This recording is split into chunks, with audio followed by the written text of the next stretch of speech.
तर आपल्याला माहित आहे की 17 डिसेंबरला या ठिकाणी ग्रुप सी ची मुख्य परीक्षा आहे आणि महाराष्ट्रातील भरपूर मोठ्या संख्येने विद्यार्थी हे ग्रुप सी ची मुख्य परीक्षा देणार आहेत।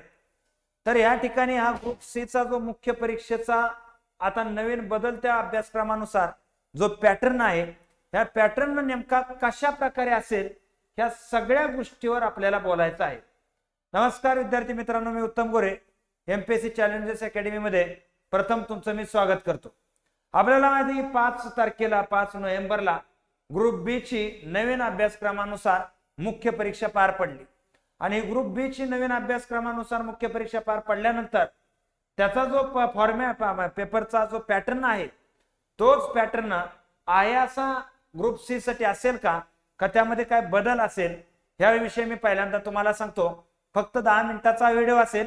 ह्या व्हिडिओच्या माध्यमातून तुम्हाला उर्वरित दिवसामध्ये नेमकं कशा प्रकारे पॅटर्न असेल ह्या सगळ्या गोष्टीचा अभ्यास होईल आणि तुम्हाला हे खूप सोप्या पद्धतीने लक्षात येईल याची गॅरंटी मी तुम्हाला देतो। तर पहिल्यांदा लक्षात घ्या की ग्रुप बी चा जो 5 नोव्हेंबरला पॅटर्न झाला त्याच पद्धतीने 17 डिसेंबरचा सुद्धा पॅटर्न असेल, ह्यामध्ये काडी मात्र शंका नाही, हे मला 100% वाटतंय आणि नक्कीच हे असंच असेल हेही तुम्ही डोक्यात ठेवा आणि त्याच पद्धतीने पॅटर्न असेल हे लक्षात घ्या। पहिल्यांदा आपण टप्प्याटप्प्याने बघू की पेपर 1 जो आहे हा नेमका कसा होता आणि त्यानुसार 17 तारखेला कसा असेल ह्या विषयावरती पहिल्यांदा आपण अभ्यास करूयात। तर लक्षात घ्या, तर बघा पेपर 1 चं विश्लेषण आपण केल्यानंतर दिसेल की जे 100 प्रश्न विचारण्यात आलेले आहेत हे 100 प्रश्न नेमके कशा प्रकारे विचारले तो मुद्दा बघा। तर पहिला मुद्दा आहे की मराठी एकूण 50 प्रश्न होते आणि इंग्रजी एकूण 50 प्रश्न होते। हे काय सरप्राईज गोष्ट नाही, हे ॲज जनरल पहिल्यासारखंच आहे, त्यामध्ये काय डाऊट नाही। पण इथे एक गोष्ट घ्या लक्षात की महत्वाचा जो आपण फॉर्मॅट बघितला त्यामध्ये असं दिसतंय मराठी आणि इंग्रजी विचारण्याची पद्धत जवळजवळ सारखीच होती, यामध्ये काही डाऊट नाही। का तर निव्वळ ज्याला आपण ग्रामर म्हणतो, जे आपण या ठिकाणी समस्त सरळ पुस्तकांमध्ये शिकत जातो त्या ग्रामर वरती 27 प्रश्न मराठीमध्ये विचारले आणि इंग्रजीमध्ये हे 28 प्रश्न विचारले, म्हणजे कमी जास्त फरकानं दोन्हीला ग्रामर साठी वेटेज सेम दिलं। आणि यामध्ये जर आपण पाहायचं झालं जर ग्रामरचे टाइप्स कोणकोणते आहेत तर यामध्ये फारसं वेगळं काय करण्याची गरज नाही। तुम्ही जर प्रिव्हियस इयर क्वेश्चन पाहिले असते साधारणतः 2013 ते 2023 चे, तर इथं तुम्हाला आयडिया तयार झाली असती की वारंवार कोणकोणते ग्रामरच्या पद्धतीवरती यांनी फोकस केलेला आहे। ॲज इट इज त्यावरती एक स्वतंत्र व्हिडिओ आपला येणार आहे की नेमके कोणकोणते ग्रामरचे इम्पॉर्टंट टॉपिक आहेत ते केले पाहिजेत। तर प्रिव्हियस इयर ना तुम्हाला जनरल अंदाज लागूनच जाईल की तेच टॉपिक इम्पॉर्टंट आहेत। आता व्होकॅब्युलरी मध्ये अर्थात शब्द संग्रह आणि याला व्होकॅब्युलरीज म्हणूयात आपण, इथं मराठीमध्ये ते 18 प्रश्न आले आणि इंग्रजीत 17 प्रश्न व्होकॅब्युलरीवर आले। म्हणजे निव्वळ पाठांतर ज्या विद्यार्थ्याचं चांगलं आहे त्या विद्यार्थ्यांनी प्रिव्हियस इयर जर क्वेश्चन पाठ केले असतील तर 50%च्या वर इथं व्होकॅब्युलरी इंग्रजीच्या आणि काय मराठी शब्दार्थ म्हणजे समानार्थी विरोधार्थी शब्द आहेत ते तुम्हाला सहज जज होत होते, हा मुद्दा इथं लक्षात घ्या। त्यानंतर 5 प्रश्न उतार्यावरती आले, इथं मात्र विद्यार्थ्यांना बऱ्याचपैकी अडचण आली। उतारा प्रचंड मोठा, पण एक गोष्ट लक्षात ठेवा, उतारा जितका मोठा तितके प्रश्न त्याचे हे वारंवार आपण पाहिले सोपे राहतात आणि उतारा जितका लहान तितके प्रश्नाची पातळी अवघड राहते। परंतु ठीक आहे, पेपर तिथे 1 तास बसतोय त्यालाच कळतंय की मोठा उतारा आल्यावर वाचताना किती प्रॉब्लेम येतात ते। त्यामुळे इथं बसून आपण गणित लावू शकत नाही की सोपा होता तो अवघड होता तो फलाना बिस्ताना। इथं एकच गणित आहे, जो विद्यार्थी तिथं फेस करतो त्याला त्याच्या समस्या A to Z लक्षात येतात। म्हणजे एकंदरीत पाहायचं झालं तर 17 तारखेचा जो आपला पेपर असेल त्या पेपरला ह्याच पद्धतीनं हा पेपर राहील अशी गॅरंटी आहे। प्रश्नाची पातळी फक्त ग्रुप बी ची थोडी टफ राहते, ग्रुप सी ची थोडीशी इझी राहते, पण साधारणतः ग्रामर व्होकॅब पॅसेज रचना पेपरची अशीच राहील। एखादा प्रश्न खालीवर होईल म्हणजे वोकॅब 17चे 18 होतील, ग्रामर 28चे 27 होईल, पण यात लय मोठा काय चेंज होणार नाही, हा मॅटर इथं लक्षात घ्या. त्यानंतर येऊयात आपण पेपर 2 कड. जसा पॅटर्न बदलला, जागी PSI म्हटलं की कायदे होते, एक्साइज म्हटलं की एक्साइज ऍक्ट होते.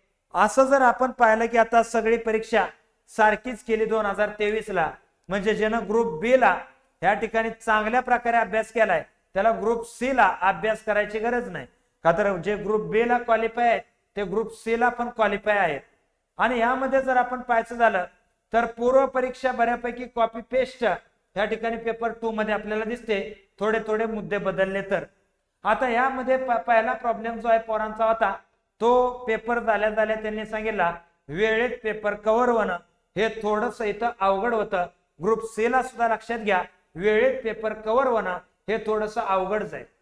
मग हे असेच प्रश्न राहतील का, तर 100% असंच राहील. जसं की आज आपण पाहतो बुद्धिमत्तेला 10 प्रश्न आले, अंकगणित आणि सांख्यिकीला 12 प्रश्न, जो ऍप्टिट्यूड पॅटर्न आपण पाहतो इथं 22 प्रश्न त्याच्यावर राहिलेले आहेत, आणि कव्हर करताना विद्यार्थ्यांना हे खूप मोठं अवघड गेलेलं आपल्याला पाहायला मिळतं. म्हणजे एक्झाम्पल मीडियम होते, परंतु एका तासामध्ये हे जज करणं थोडस अवघड जाते. त्यामुळे लक्षात ठेवा, आता तुम्ही पेपरमध्ये अभ्यास थोडा कमी करा, पण एका तासात पेपर कसा बसवता येईल ह्याचा पहिला सराव करा. नेमकं कशा प्रकारे याला फेस केलं पाहिजे हे तर लक्षात घ्या. चालू घडामोडीवरती 10 प्रश्न, तर 17 तारखेला सुद्धा हाच मुद्दा राहील, चालू घडामोडीवरती 10 प्रश्न. RTS जो आहे या ठिकाणी त्याच्यावरती 3 प्रश्न आलेले आहेत दोन्हीवरती मिळून, तर इथं सुद्धा 3 किंवा 4च येतील, 10 आणि 12 येणार नाहीत, हा मुद्दा इथं लक्षात ठेवा. त्यानंतर राज्य घटनेवरती 15 प्रश्न आले, इथं पुढे सुद्धा 15 प्रश्नच येणार, ह्यामध्ये काय दुमत नाही, आणि हे तुमच्या हातचे मार्क आहेत, हे जाऊ देऊ नका तिथं. त्यानंतर इतिहासावरती 10 प्रश्न, यस, तर यामध्ये जो सामाजिक मुद्दा आहे त्याच्यावरतीच फोकस करा.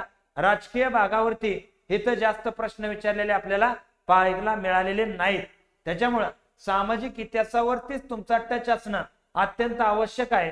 जे या ठिकाणी आपण लेक्चर इतिहासाचे युट्यूबला टाकून दिलेले ते लेक्चर तुम्ही बघून घ्या, तुम्हाला लक्षात येऊन जाईल. त्यानंतर भूगोल आणि पर्यावरण 10 प्रश्न आहेत. थोडस यावेळेस भूगोल ग्रुप बी ला 2-3 प्रश्न फारच असे कॉम्प्लिकेटेड होते.